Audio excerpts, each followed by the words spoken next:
ملا نصیرالدین جو تھے نا ان کا گالیوں میں مقابلہ ہوا کسی سے. ایک بوڑھی عورت نے ملا نصیرالدین کو گالی دی, انہوں نے بھی جواب میں گالی دے دی. پھر اسے پھر گالی دی, انہوں نے اور جواب دی. اس کو اور غصہ آیا, اس نے اور گالی دی, انہوں نے جواب میں گالی.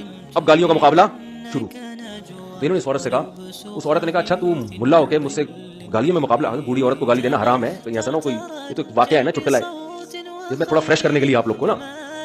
تو وہ انہوں نے کہا چل مقابلہ کر. تو وہ بوڑھی عورت نے کہا چل پھر میں پہلے گالیاں دیتی ہوں. دے جتنی گالیاں اس بڑھیا کو آتی تھی نا, جتنی, وہ ساری ملا صاحب کو دے دی. ملا صاحب آرام سے بیٹھے ہوئے مسکرا رہے ہیں, تو غصہ ہی نہیں آ رہا.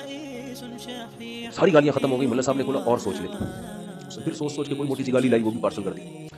ساری گالیاں جب ختم ہو گئی, ملا صاحب نے کہا سوچ لے. اس نے کہا بھائی ختم.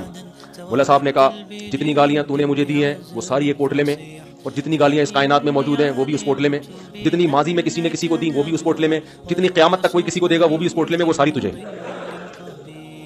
اب بڑھیا کو غصہ آیا, اس نے بولا الو کے پٹھے, انہوں نے کہا پوٹلے میں, یہ پہلے سے آلریڈی اس پوتلے میں. اس نے کہا بغیرت, انہوں نے کہا پوٹلے میں, یعنی گھوم کے کہاں جا رہی ہے واپس. یہ میں اس لیے بتا رہا ہوں کہ جو غصہ کر لیتا ہے نا وہ پھر وہ مقابلہ نہیں جیت سکتا.